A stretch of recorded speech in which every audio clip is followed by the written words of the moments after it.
Dans un aéroport grouillant de vie, une famille noire, élégante et digne, s'avance vers la porte d'embarquement, des billets de première classe en main, prête à rejoindre une grand-mère mourante. Mais une hôtesse, drapée dans son arrogance, les repousse avec mépris, sans même vérifier leurs billets, les condamnant à l'humiliation publique sous les regards choqués des autres passagers. Cette injustice, cette insulte à la dignité humaine, va déclencher une tempête que personne n'aurait pu prévoir. Si cette histoire vous révolte, mettez un « j'aime » et laissez un commentaire avec le mot « justice » pour montrer que vous ne tolérez pas l'injustice. La porte d'embarquement numéro 7 de l'aéroport Charles de Gaulle bourdonnait d'une énergie fébrile. Les annonces nasillardes des haut-parleurs se mêlaient au brouhaha des valises roulantes, des conversations pressées et des au revoir hâtifs. Au milieu de cette agitation, la famille Jackson avançait avec une grâce calme, presque solennelle. Marcus Jackson, le père, portait un costume anthracite taillé sur mesure, ses lunettes à monture fine reposant sur un visage marqué par une détermination tranquille. À ses côtés, Élise, son épouse, drapée dans un manteau de laine bordeaux, serrait un petit sac cadeau doré, destiné à sa mère malade, alitée à Bordeaux. Leur fils, Jordan, 17 ans, marchait droit, un sac à dos sur l'épaule, son regard vif balayant la foule. La Benjamine, Mia, 10 ans, trottinait à côté de sa mère, ses tresses ornées de perles colorées scintillant sous les néons, un ours en peluche serré contre sa poitrine. Ils étaient l'image même de la dignité, une famille unie par l'amour et le respect, prête à embarquer pour un vol qui, pour eux, n'était pas qu'un simple trajet, mais un pèlerinage vers un adieu. Derrière le comptoir de la porte d'embarquement, Laura Hensley, hôtesse de l'air chevronné, trônait comme une reine autoproclamée. 20 ans de carrière chez Air France lui avaient forgé une assurance inébranlable, mais aussi une arrogance qu'elle dissimulait à peine sous un sourire crispé. Ses yeux, perçants et calculateurs, scrutaient chaque passager comme si elle tenait entre ses mains le pouvoir de décider qui méritait de voler et qui n'en était pas digne. Laura avait une réputation parmi les jeunes recrues, stricte, inflexible et prompte à juger sur les apparences. Ce jour-là, son uniforme bleu marine impeccablement repassé semblait renforcer son autorité, et elle manipulait les cartes d'embarquement avec une précision mécanique, sans jamais vraiment regarder les visages qui les présentaient. Lorsque la famille Jackson s'approcha, l'atmosphère changea subtilement. Marcus tendit les billets avec un sourire courtois, son « Bonjour, madame » résonnant avec une politesse irréprochable. Élise, à ses côtés, ajusta le sac cadeau, ses doigts effleurant le ruban doré avec une tendresse qui trahissait l'importance de ce voyage. Jordan resta en retrait, observant, tandis que Mia, curieuse, levait les yeux vers Laura, son ours en peluche oscillant doucement. Laura saisit les billets, mais au lieu de les scanner, elle les examina à peine avant de relever les yeux. Son sourire s'effaça, remplacé par une moue de dédain à peine voilée. « Vous devez aller à la porte 12 pour l'économie », lança-t-elle d'un ton sec, en leur rendant les billets sans même vérifier.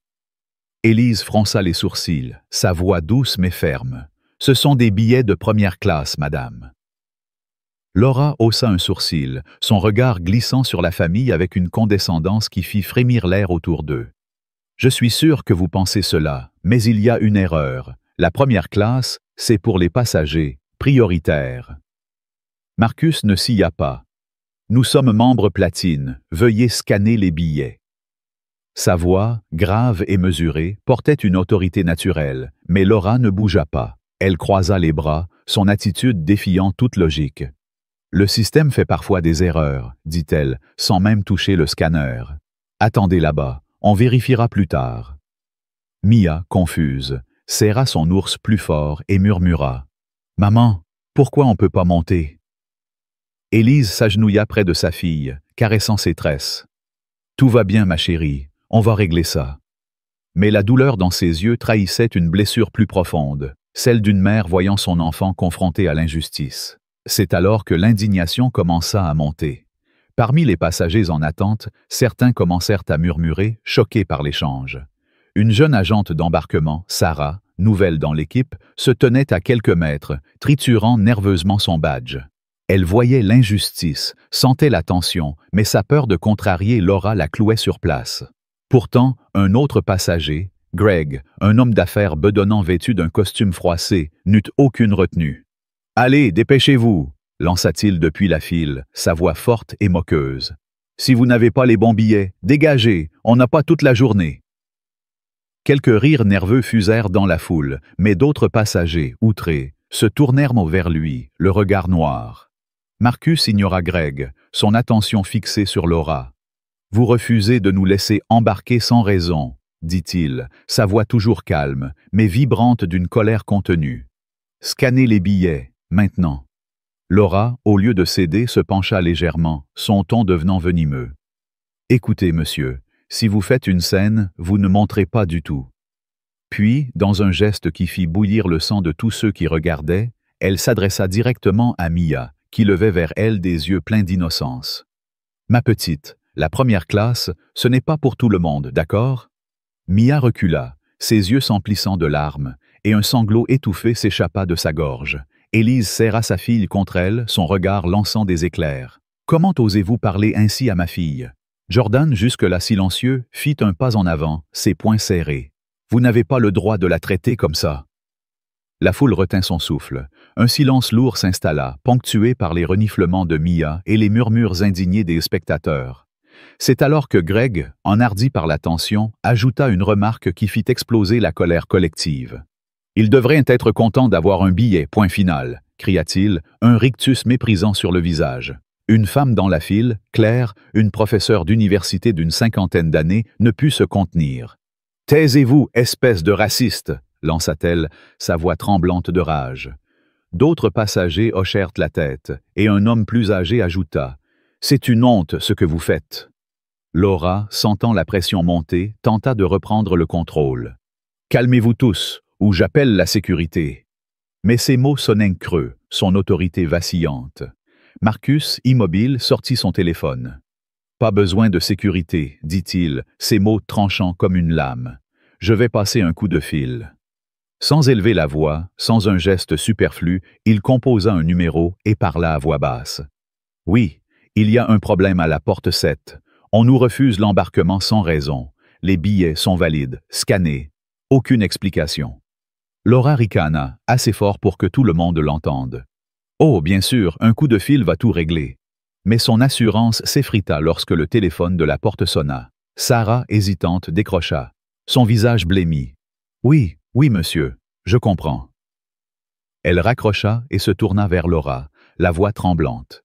« Il faut arrêter l'embarquement. Le superviseur arrive. » La foule retint son souffle. L'embarquement s'arrêta net. Les passagers, figés, observaient la scène comme un drame se déroulant sous leurs yeux. Laura, déstabilisée, tenta de garder la face. « C'est ridicule, » siffla-t-elle à Sarah. « Vous ne prenez pas d'ordre d'un passager. » Mais Sarah, pour la première fois, tint bonne. Ce n'était pas un passager, c'était la direction. Quelques instants plus tard, deux silhouettes apparurent au bout du couloir. L'une, un homme en costume sombre, badge indiquant Philippe Moreau, directeur régional des opérations. L'autre, une femme en veste rouge rayée, Camille Dupont, superviseuse au sol. Leurs visages étaient graves, leurs pas déterminés. La tension dans l'air était palpable. Les passagers reculèrent pour mieux voir, certains sortant leur téléphone pour filmer. Claire, la professeure, murmura à son voisin. « Ça va mal finir pour elle. » Greg, soudain silencieux, baissa les yeux, mal à l'aise. Laura redressa les épaules, son sourire forcé revenant comme un bouclier. « Monsieur Moreau, il y a un malentendu, » commença-t-elle, mais Philippe leva une main pour l'arrêter. « Avez-vous vérifié leurs billets ?» demanda-t-il, sa voix froide. Laura hésita, consciente que chaque mot comptait. « J'en ai scanné 2, mais... » Camille l'interrompit. « Étaient-ils valides ?» Laura hocha la tête à contre-cœur. « Oui, mais je pensais... » Philippe la coupa. « Vous avez pensé à tort. » Il s'approcha du terminal, consulta le manifeste des passagers et tapa sur l'écran. Sarah, à ses côtés, pointa les noms. Marcus, Élise, Jordan et Mia Jackson. Priorité platine. Siège confirmé. Rangée 1A à 1D. Laura ouvrit la bouche, mais aucun son n'en sortit. Camille se tourna vers Sarah. « Reprenez l'embarquement. Laissez-les passer en premier. » Sarah acquiesça rapidement. « Oui, madame. » Alors que les portes s'ouvraient à nouveau, Laura resta figée, son autorité réduite à néant devant tout le monde. Marcus adressa un léger signe de tête à Sarah, qui les accueillit avec un sourire nerveux. Élise guida Mia, toujours cramponnée à son ours, tandis que Jordan suivait, ajustant son sac à dos avec une dignité silencieuse. En passant devant Laura, aucun d'eux ne la regarda. Mais le poids de leur silence était plus lourd que n'importe quel cri. La foule jusque-là contenue explosa en murmures indignés. « C'est inadmissible !» lança Claire, sa voix vibrant de colère. « Elle devrait être virée sur le champ. » Un autre passager, un jeune homme avec un accent du Sud, ajouta. « Parler comme ça à une enfant, c'est dégoûtant !» Laura, le visage cramoisi, sentit son cœur s'accélérer. Elle voulut répondre, se défendre, mais les mots lui manquèrent. Quelque chose de plus grand venait de se mettre en branle, et elle le sentait dans chaque regard, chaque chuchotement, chaque téléphone braqué sur elle. À bord de l'avion, l'équipage terminait les préparatifs de la première classe. L'odeur de linge frais et de citron flottait dans la cabine. Les hôtesses ajustaient les coussins, glissaient des écouteurs dans les pochettes, se déplaçant avec une efficacité rodée. Tout semblait normal jusqu'à ce que la porte du pont d'embarquement s'ouvre et que Sarah escorte la famille Jackson à l'intérieur. Marcus mena sa famille avec une assurance tranquille. Élise tenait la main de Mia, qui serrait toujours son ours, tandis que Jordan observait les panneaux de bois polis et les sièges en cuir blanc avec une curiosité contenue. Ils rangèrent leurs bagages dans les compartiments sans aide, sans question, sans agitation. Ils prirent leur place, un A à un D, comme si rien ne s'était passé. L'hôtesse en chef, Tania, une femme d'une trentaine d'années au regard chaleureux, releva les yeux de ses dernières vérifications. Elle s'apprêtait à les accueillir, mais s'arrêta en voyant Sarah, visiblement nerveuse, entrer derrière eux. Tania s'approcha, baissant la voix. « Que se passe-t-il » Sarah se pencha vers elle. Philippe Moreau et l'équipe au sol les ont fait passer. Laura leur a interdit l'embarquement. Il y a eu un appel de quelqu'un de très haut placé. Les yeux de Tania s'écarquillèrent. Elle jeta un coup d'œil à la famille, déjà installée, silencieuse et composée. Ils n'avaient pas l'air en colère.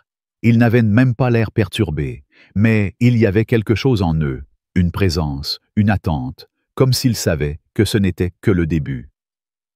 De retour à la porte, Laura n'avait pas bougé. Elle se tenait près du comptoir, les bras croisés, les lèvres pincées. Son cœur battait à tout rompre, mais son orgueil l'empêchait de le montrer. Camille revint, tenant une tablette. « Allez vous asseoir près de la zone équipage », dit-elle d'un ton neutre. « Monsieur Moreau vous parlera après le vol. » Laura haussa un sourcil. « Je travaille toujours sur ce vol. »« Non, Laura, vous ne travaillez plus, » répondit Camille. « Vous êtes suspendue jusqu'à nouvel ordre. » Laura ouvrit la bouche pour protester, mais elle vit les passagers qui regardaient, les téléphones discrètement braqués, les chuchotements qui se propageaient comme une traînée de poudre.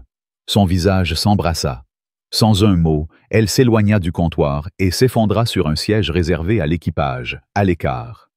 À bord, Tania s'approcha de la famille Jackson, inclinant légèrement la tête. « Si je peux faire quoi que ce soit pour rendre votre vol plus agréable, n'hésitez pas, » dit-elle doucement. Marcus lui adressa un sourire poli. « Vous avez déjà fait beaucoup, merci. » Tania hocha la tête et s'éloigna, sentant une tension nouvelle dans l'air. L'embarquement reprit, mais l'ambiance avait changé. Les passagers entraient plus prudemment, conscients qu'un événement inhabituel venait de se produire.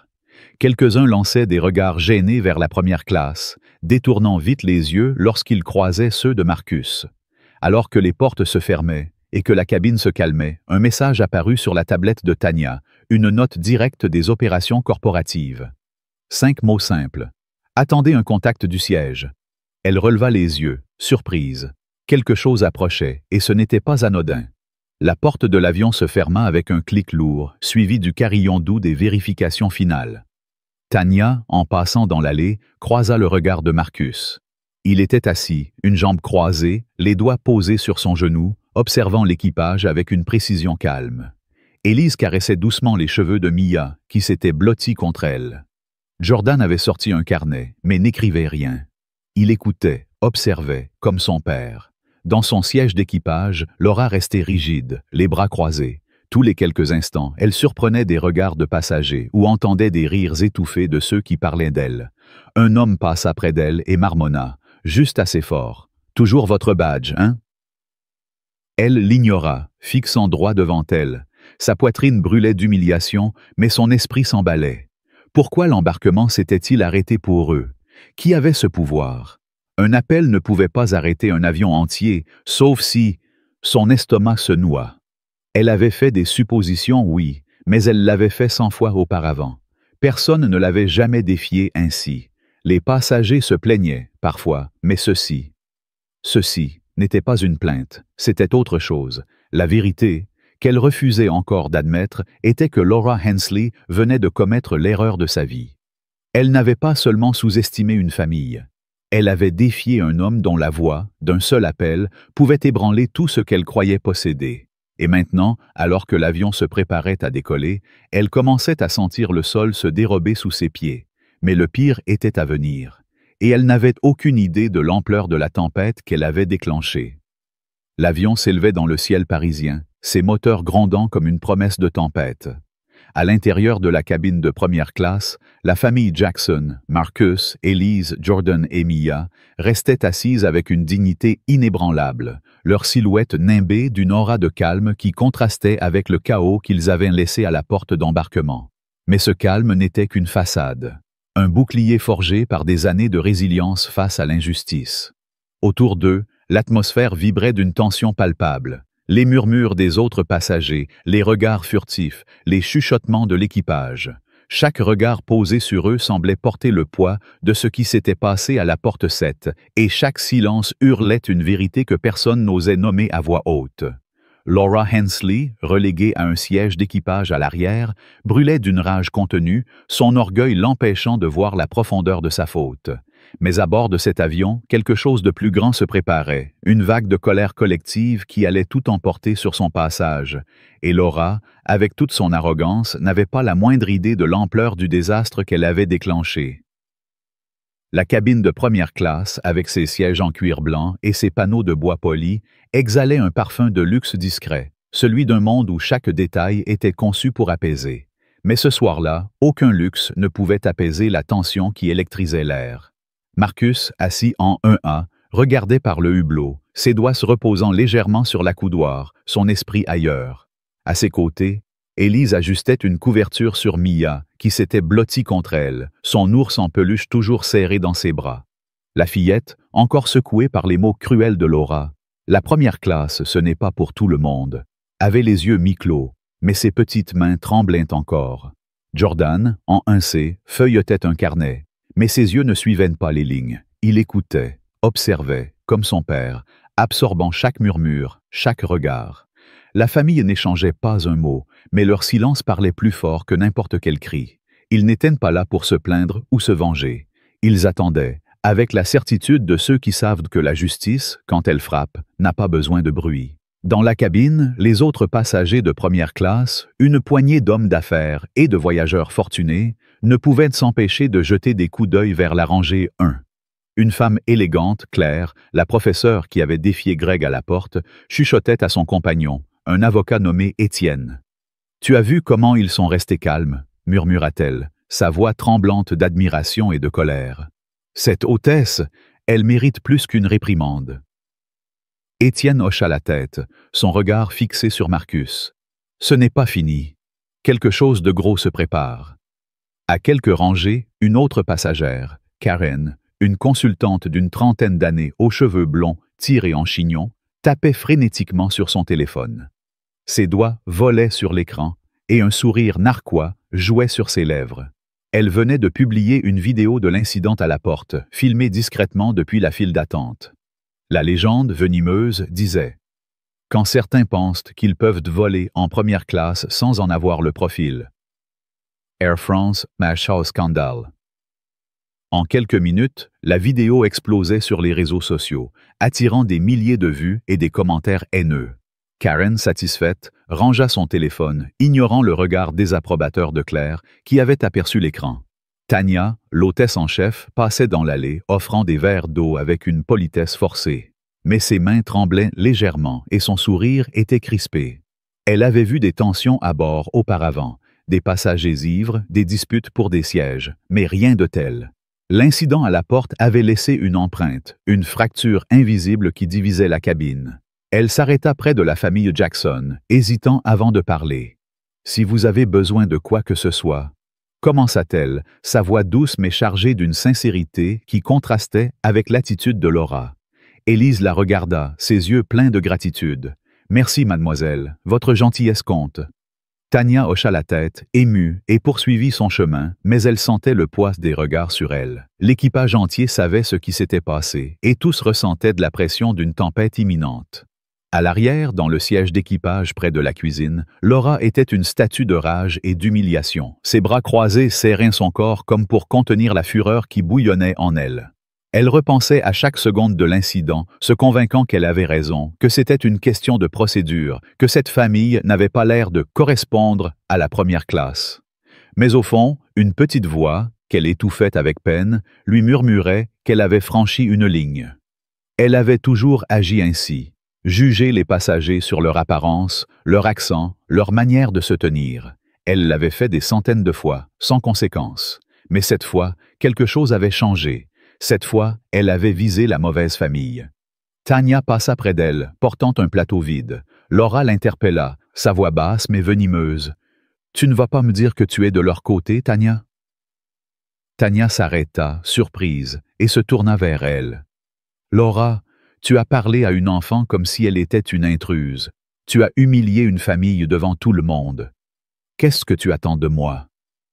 Laura ricana, son orgueil intact. « J'ai suivi les règles, ils n'avaient pas l'air. » Elle s'arrêta, consciente que ses mots sonnaient faux. Tania la fixa, son regard durcissant. « L'air de quoi, Laura? D'être riche? D'être important? Ou d'être comme toi? » Laura détourna les yeux, refusant de répondre. Tania secoua la tête et s'éloigna, laissant Laura seule avec sa colère. Mais la colère de Laura n'était rien comparée à celle qui montait dans la cabine. À mi-parcours du vol, Karen, la passagère blonde, reçut une notification sur son téléphone. Sa vidéo avait dépassé les 100 000 vues, et les commentaires affluaient, certains soutenant la famille, d'autres déversant une bile raciste qui donnait la nausée. Un passager à côté d'elle, un jeune ingénieur nommé Lucas, aperçut l'écran et ne put se contenir. « Vous êtes sérieuse ?» lança-t-il, sa voix assez forte pour attirer l'attention. « Vous avez posté ça avec ce commentaire? Vous réalisez ce que vous faites? » Karen haussa les épaules, un sourire provocateur aux lèvres. « Je dis ce que tout le monde pense. » Lucas, rouge de colère, se leva à moitié de son siège. « Non, vous dites ce que les lâches pensent, vous amplifiez une injustice, et vous en êtes fier. » Claire, entendant l'échange, se retourna. « C'est une honte !» cria-t-elle. « Vous et cette hôtesse, vous êtes le problème. » La cabine s'enflamma de murmures, certains passagers hochant la tête, d'autres mal à l'aise, mais tous conscients que quelque chose de grave se passait. Marcus, depuis son siège, entendit les éclats de voix. Il tourna légèrement la tête, ses yeux rencontrant ceux de Jordan qui avait levé les yeux de son carnet. « Papa, il parle de nous !» murmura Jordan, sa voix tremblante de colère contenue. Marcus posa une main sur l'épaule de son fils. « Laisse-les parler, ce n'est pas à nous de crier. » Mais dans son regard, il y avait une lueur d'acier, une détermination forgée par des années de lutte. Un souvenir lui revint alors, brutal et clair. Des années plus tôt, lors d'un voyage d'affaires, il avait été arrêté par un agent de sécurité dans un aéroport, accusé sans preuve d'avoir un billet frauduleux. Il était jeune, seul, et personne n'avait pris sa défense. L'humiliation l'avait marqué, mais elle l'avait aussi endurci. Ce jour-là, il s'était juré de ne plus jamais laisser l'injustice passer sans conséquence. Aujourd'hui, avec sa famille à ses côtés, il tenait cette promesse. Dans le cockpit, le capitaine, Antoine Lefebvre, un homme expérimenté au regard perçant, reçut un message sur son écran de communication. Il le lut, ses sourcils se fronçant. Priorité exécutive. Passager Marcus Jackson, rangée 1A. Action immédiate requise. Il échangea un regard avec son copilote, Julien, qui haussa les épaules, perplexe. « Qu'est-ce que ça veut dire ?» demanda Julien. Antoine ne répondit pas tout de suite. Il tapa une réponse rapide, demandant des précisions. Quelques secondes plus tard, un nouveau message arriva, plus direct. « Jackson est actionnaire majoritaire. Incident à la porte signalé au siège. Maintenez l'équipage à l'atterrissage. Équipe légale en attente. Antoine s'adossa à son siège, le souffle coupé. Actionnaire majoritaire, murmura-t-il. Bon sang, Laura a visé la mauvaise personne. Tania, dans la cabine, reçut une note similaire sur sa tablette. Elle s'approcha du galet, où Ben, un jeune steward en formation, rangeait des plateaux. « C'est vrai ?» chuchota-t-il, les yeux écarquillés. « C'est Marcus Jackson, le Jackson, celui qui a signé la fusion d'Air France ?» Tania hocha la tête, son visage grave. « Oui, et Laura l'a traité comme un intrus. » Ben siffla doucement. « Elle est finie, non ?» Tania ne répondit pas immédiatement. Elle avait vu Laura tyranniser les jeunes recrues pendant des années, corriger leurs uniformes devant les passagers, rabaisser ceux qui ne correspondaient pas à son idée de l'élégance. Personne ne revient après avoir offensé le propriétaire de la compagnie, dit-elle enfin, sa voix basse mais ferme. Laura, de son côté, ne pouvait plus rester immobile. Elle se leva, ses jambes tremblantes, et s'approcha de Tania dans le galet. « Je veux parler au capitaine », dit-elle, tentant de garder un ton autoritaire. Tania la regarda, impassible. « Tu n'as pas accès au cockpit, Laura. » Laura serra les dents. « C'est sérieux, Tania. Je dois expliquer ce qui s'est passé avant que ça ne dégénère. » Tania croisa les bras. « Ça a déjà dégénéré. Tu ne comprends pas? Cet homme n'est pas juste un passager. C'est lui qui signe nos chèques. Et toi, tu as bloqué sa famille. Tu as fait pleurer sa fille. » Laura ouvrit la bouche pour protester, mais les mots lui manquèrent. Tania se pencha légèrement. « Tu sais ce que tout le monde dit sur les réseaux? Que tu es l'exemple parfait de ce qui ne va pas dans cette compagnie. » Laura sentit son sang se glacer. « Les réseaux? » Tania hocha la tête. « La vidéo est partout. Les gens te traitent de raciste, de tyran. Et tu sais quoi? Ils n'ont pas tort. » Laura recula comme frappée. Elle retourna à son siège, ses mains tremblantes. Elle sortit son téléphone malgré les règles et ouvrit Twitter. La vidéo de Karen était là, en tête des tendances, avec des milliers de retweets. Les commentaires étaient impitoyables. « Honte à Air France. Cette hôtesse doit être virée. La dignité de cette famille est plus forte que son arrogance. » Mais les pires étaient ceux qui reprenaient les mots de Karen, des remarques racistes qui donnaient envie de hurler. Laura ferma les yeux, son cœur battant à tout rompre. Elle voulait croire qu'elle pouvait se défendre, qu'elle pouvait expliquer, mais chaque commentaire, chaque vue, chaque partage était un clou dans le cercueil de sa carrière. Dans la cabine, la tension ne faisait que croître. Lucas, l'ingénieur, ne décolérait pas. Il s'adressa directement à Karen, sa voix vibrant de rage. « Vous allez supprimer cette vidéo? Ou vous êtes trop fier de votre petit scandale? » Karen ricana. « C'est la vérité, il n'avait rien à faire là. » Claire, incapable de se taire, se leva de son siège. « Vous êtes une disgrâce !» cria-t-elle, attirant tous les regards. « Vous et cette hôtesse, vous représentez tout ce qui pourrit cette société. » Tania, alertée par le bruit, s'approcha rapidement. « Madame, monsieur, calmez-vous, s'il vous plaît. » Mais Claire ne se calmait pas. « Non, cette femme a posté une vidéo raciste, et vous ne faites rien. Cette famille mérite mieux que ça. » Marcus, entendant l'altercation, tourna la tête. Élise posa une main sur son bras. « Laisse, Marcus, ce n'est pas notre combat. » Mais Marcus secoua la tête. « Ce n'est pas seulement le nôtre, c'est celui de tous ceux qui ont été jugés sans raison. » Il se leva, sa présence imposante faisant taire la cabine. Il s'adressa à Tania, sa voix calme mais ferme. « Je ne veux pas de dispute, mais cette vidéo, elle fait du mal. Pas seulement à nous, à tout le monde. » Tania, émue par sa retenue, hocha la tête. « Je vais en parler au capitaine. » Elle s'éloigna, son cœur battant. Elle avait servi des PDG, des politiciens, mais aucun n'avait la présence de Marcus Jackson. Il n'exigeait pas le respect, il le commandait par sa simple existence. Dans le cockpit, Antoine reçut un appel direct, non pas du centre de contrôle, mais du siège social. Une voix grave et posée se fit entendre.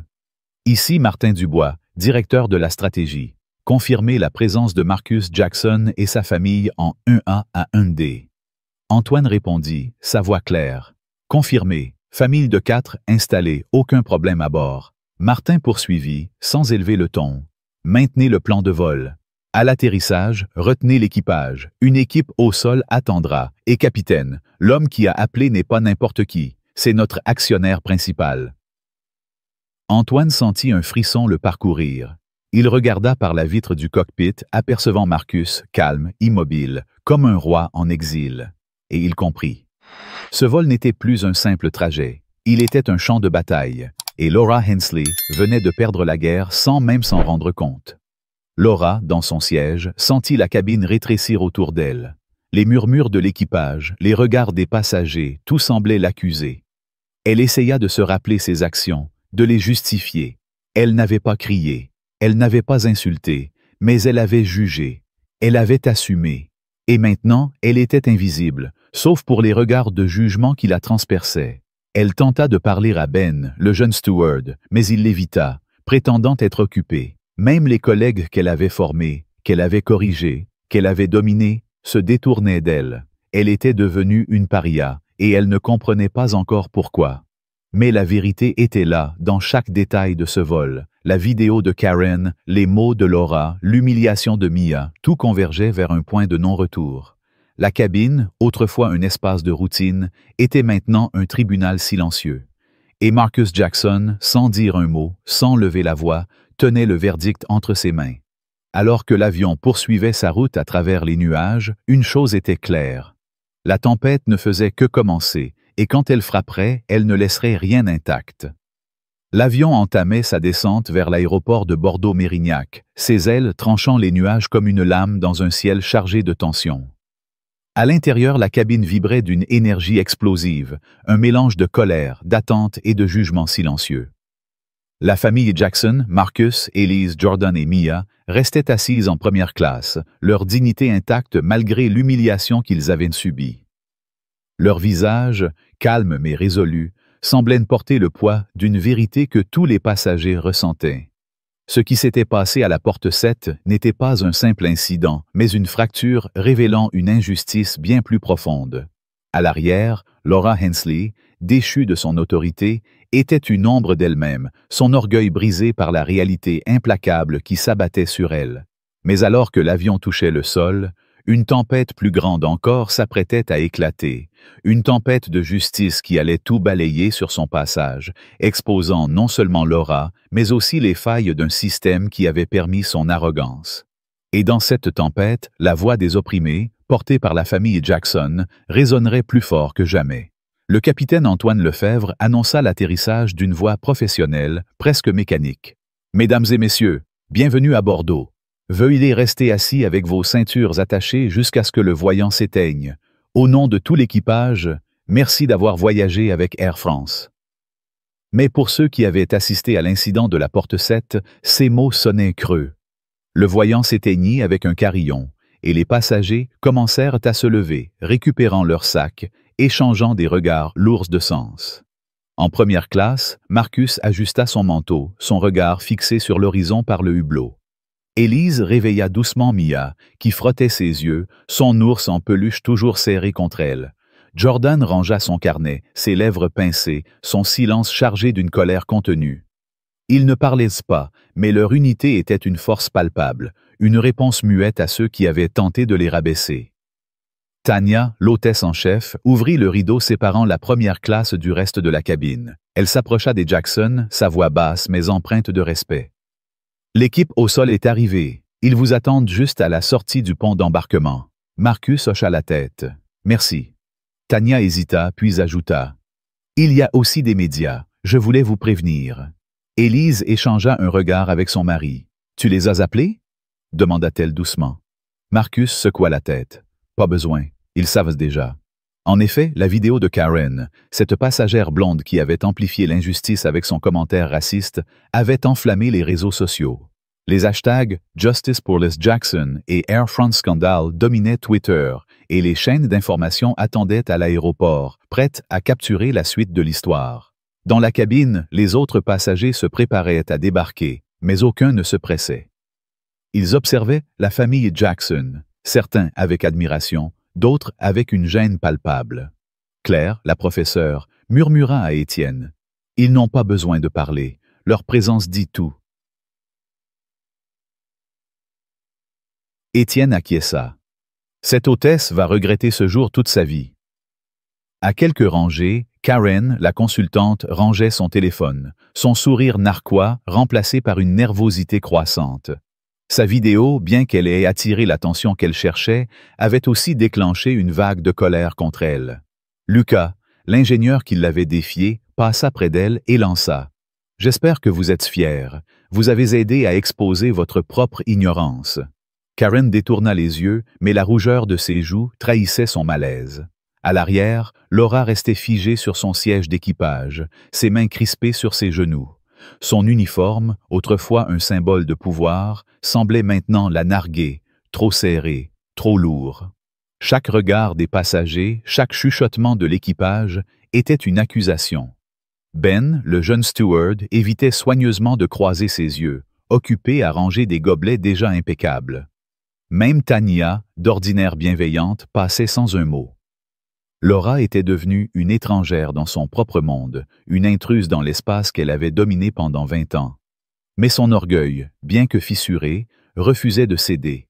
Elle se répétait qu'elle avait suivi les règles, que c'était un malentendu, que personne ne pouvait la détruire pour une simple erreur.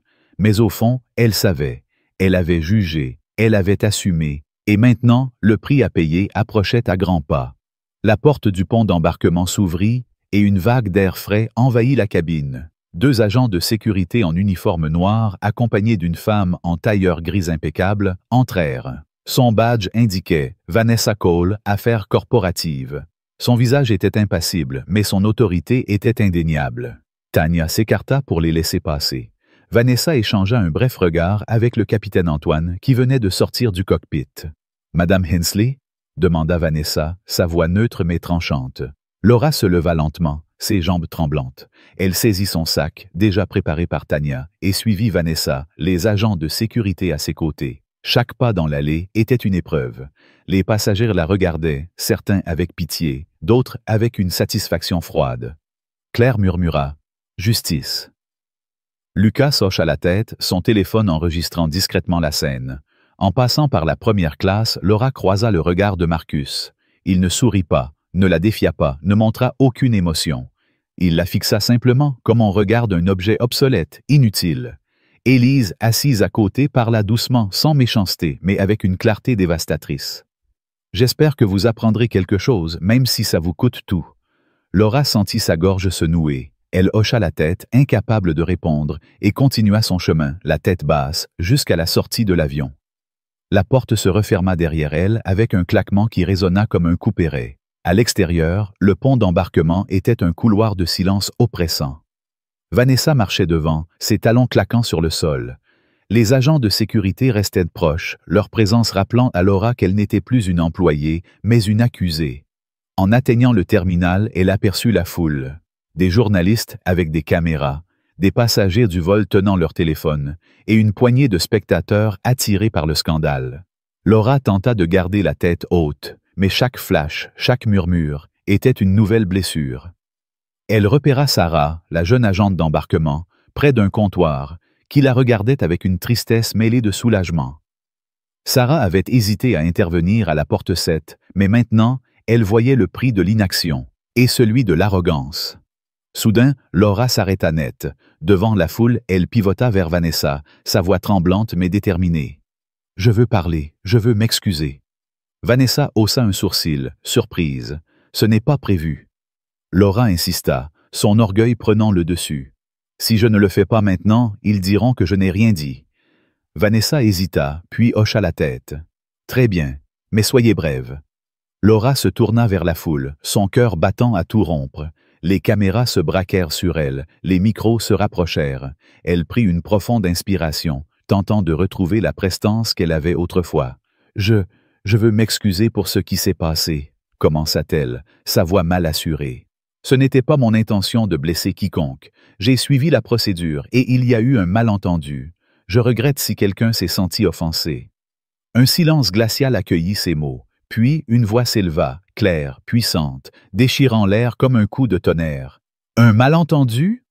Une femme âgée, Ruth, une passagère noire d'une 60aine d'années, s'avança, son visage marqué par des décennies de lutte. Ses yeux brûlaient d'une colère righteous, et sa voix portait l'autorité de quelqu'un qui avait trop vu, trop enduré. Vous avez humilié une famille devant tout le monde. Vous avez fait pleurer une petite fille. Ce n'était pas une erreur, c'était votre cœur qui parlait. La foule retint son souffle. Ruth pointa un doigt tremblant vers Laura. J'ai été à votre place, il y a 40 ans, refoulé, jugé, parce que ma peau n'était pas la bonne. Et vous, vous perpétuez ça? Vous osez parler de procédure? Honte à vous! La foule explosa. Des cris d'approbation, des hontes et des justices fusèrent. Un journaliste cria « Madame, avez-vous un commentaire sur les accusations de racisme ?» Laura, submergée, recula, mais Ruth n'avait pas fini. « Vous ne méritez pas cet uniforme !» lança-t-elle, sa voix vibrant de douleur et de rage. « Cette famille a montré plus de classe en un instant que vous n'en aurez jamais. » Les caméras capturèrent chaque mot, chaque larme dans les yeux de Ruth, chaque tremblement de Laura.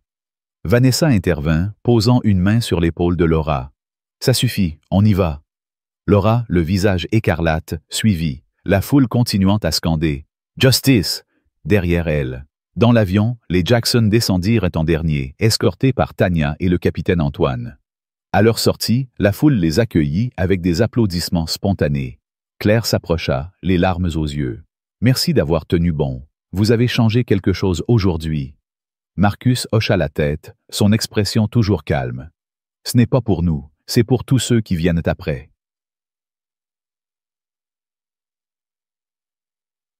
Jordan, pour la première fois, prit la parole, sa voix ferme. « Je veux que ma sœur grandisse dans un monde où elle n'aura pas à vivre ça. » Mia, serrant son ours, leva les yeux vers son frère, un sourire timide sur les lèvres. Vanessa conduisit Laura à travers un couloir discret jusqu'à une salle de réunion sans fenêtre. À l'intérieur, un homme en costume, Étienne Berger, superviseur des ressources humaines, attendait, un dossier épais posé devant lui. « Asseyez-vous, Madame Hensley, dit-il, son ton neutre mais implacable. Laura s'exécuta, ses mains tremblantes. Étienne ouvrit le dossier.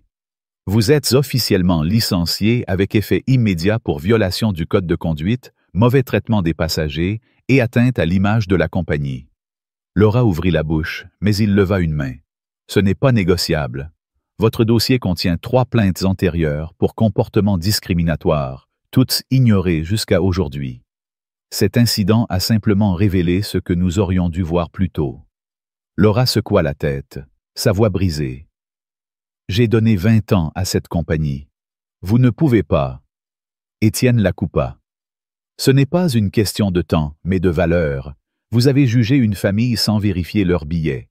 Vous avez humilié une enfant. Et l'homme que vous avez défié, c'est Marcus Jackson, actionnaire principal d'Air France. » Laura sentit le sol se dérober sous elle. Étienne poursuivit. « Vous êtes banni de l'industrie aéronautique. Votre dossier est marqué au niveau rouge.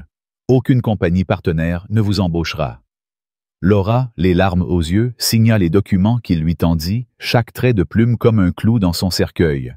Dehors, les Jackson rencontrèrent leur avocat, qui leur transmit un communiqué préparé. « Nous ne porterons pas plainte, » déclara Marcus à la presse, « mais nous exigeons que cet incident soit un tournant. Air France doit revoir ses pratiques, former son personnel et s'assurer que personne ne soit jugé sur son apparence. » Élise ajouta. « Nous voulons que Mia sache que sa dignité vaut plus que n'importe quel billet. » Les caméras capturèrent leurs mots, et les réseaux sociaux s'enflammèrent à nouveau, cette fois avec des messages d'espoir et de soutien. Laura, escortée vers le parking des employés, marcha seule, son badge retiré, son uniforme rendu. Elle monta dans sa voiture, le silence l'écrasant. Son téléphone vibrait avec des notifications. Des articles, des commentaires, des messages de collègues qui l'avaient abandonnée. Elle ouvrit un article, lisant un titre qui la glaça. « Une hôtesse licenciée après avoir humilié une famille noire. La dignité l'emporte. » Les commentaires étaient impitoyables. Elle a cru qu'elle était intouchable. La famille Jackson est un exemple pour nous tous. Laura ferma les yeux, la voix de Ruth résonnant dans sa tête. « Honte à vous. » Assise dans l'obscurité, Laura comprit enfin. Elle n'avait pas seulement perdu son emploi, elle avait perdu sa place dans un monde qu'elle pensait contrôler. Et les Jackson, sans un cri, sans une menace, avaient révélé une vérité brutale. Le pouvoir véritable n'a pas besoin de bruit. Il réside dans la dignité, dans la retenue, dans une voix calme qui dit « Je vais passer un coup de fil ». Alors que les Jackson embarquaient pour leur prochain vol, Ruth, Claire, Lucas et des milliers d'autres portaient leur histoire, un cri de justice qui ne s'éteindrait pas. Et pour Laura, seule dans sa voiture, il ne restait que le silence et la certitude qu'elle ne volerait plus jamais. L'histoire de la famille Jackson, confrontée à une injustice flagrante à la porte d'embarquement, m'a profondément bouleversé. Ce récit, vibrant de tension et d'émotion, ne se contente pas de raconter un incident isolé. Il expose une vérité universelle sur les préjugés, le pouvoir et la dignité humaine. En tant que Français, profondément attachés aux valeurs d'égalité et de fraternité qui façonnent notre culture, je ressens une colère viscérale face à l'arrogance de Laura Hensley, mais aussi une admiration sans borne pour la retenue et la force morale des Jackson. Cette histoire est un miroir tendu à notre société, nous obligeant à réfléchir à nos propres jugements et à la manière dont nous pouvons agir pour construire un monde plus juste. À travers cette réflexion, je partage mes sentiments, les leçons tirées et les applications concrètes dans notre vie quotidienne, ancrées dans l'esprit français de justice sociale et de responsabilité collective. D'abord, l'émotion qui domine en lisant cette histoire est une indignation brûlante. Lorsque Laura, drapée dans son uniforme et son orgueil, refuse à la famille Jackson l'accès à la première classe sans vérifier leur billet, elle ne se contente pas d'enfreindre une procédure, elle bafoue leur dignité. Le moment où elle s'adresse à Mia, la petite fille de 10 ans, avec un mépris glacial, « La première classe, ce n'est pas pour tout le monde », est insupportable. En France, où l'enfance est sacralisée et où l'éducation repose sur le respect de l'autre, voir une adulte humilier une enfant pour son apparence est une trahison des valeurs humanistes qui nous sont chères. Cette scène m'a fait bouillir de colère, non seulement contre Laura, mais contre un système qui permet à de tels comportements de perdurer. Pourtant, face à cette injustice, la réponse des Jackson, un silence digne, un appel calme de Marcus, est une leçon de maîtrise et de puissance.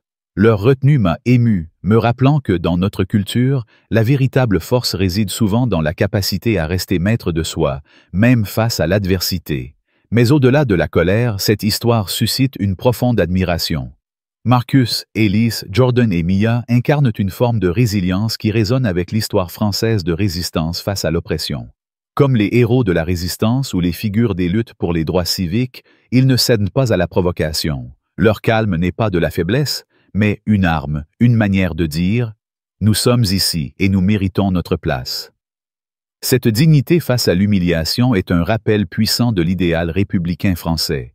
La liberté et l'égalité ne se gagnent pas toujours par des cris, mais par des actes mesurés qui forcent le monde à écouter. Lorsque Ruth, la passagère âgée, confronte Laura avec une colère righteous, elle devient la voix de générations opprimées, un écho des combats pour la justice sociale menés en France, des manifestations de 1968 au mouvement contre les discriminations actuelles.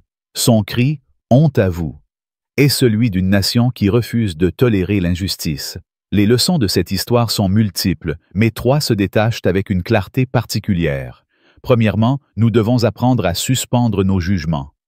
Laura a agi sur des préjugés, assumant que les Jackson ne correspondaient pas à la première classe.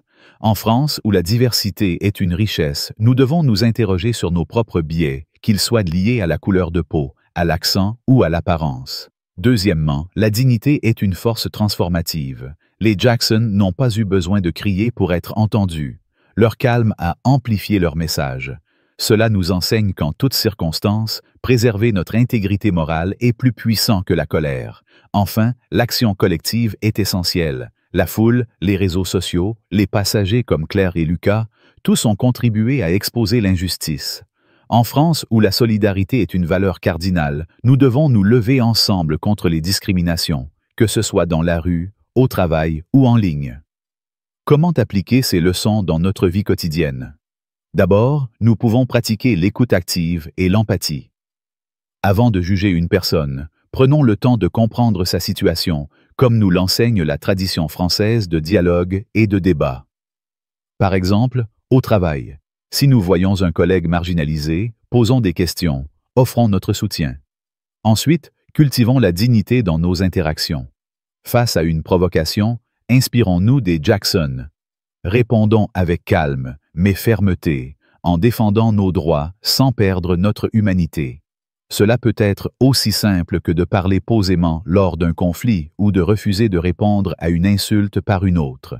Enfin, engageons-nous activement pour la justice sociale. En France, cela peut signifier rejoindre une association, signaler des comportements discriminatoires ou utiliser les réseaux sociaux pour amplifier les voix des opprimés, comme l'ont fait les passagers qui ont partagé la vidéo de l'incident.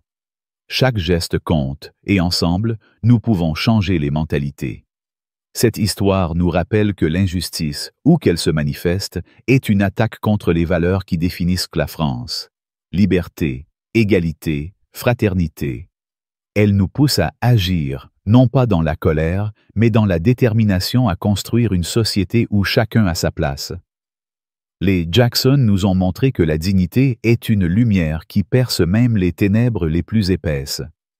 À nous de porter cette lumière dans nos vies, dans nos choix, dans nos combats. Si cette histoire vous a touché, si elle vous a inspiré à lutter pour la justice, alors agissez dès maintenant. Cliquez sur « J'aime » pour montrer votre soutien. Partagez cette vidéo pour que le message des Jackson atteigne le monde entier et abonnez-vous à la chaîne pour ne manquer aucune histoire de courage et de vérité. Dans les commentaires, laissez le mot « justice » pour rejoindre le mouvement et faire entendre votre voix. Ensemble, faisons de cette histoire un cri pour un avenir plus juste.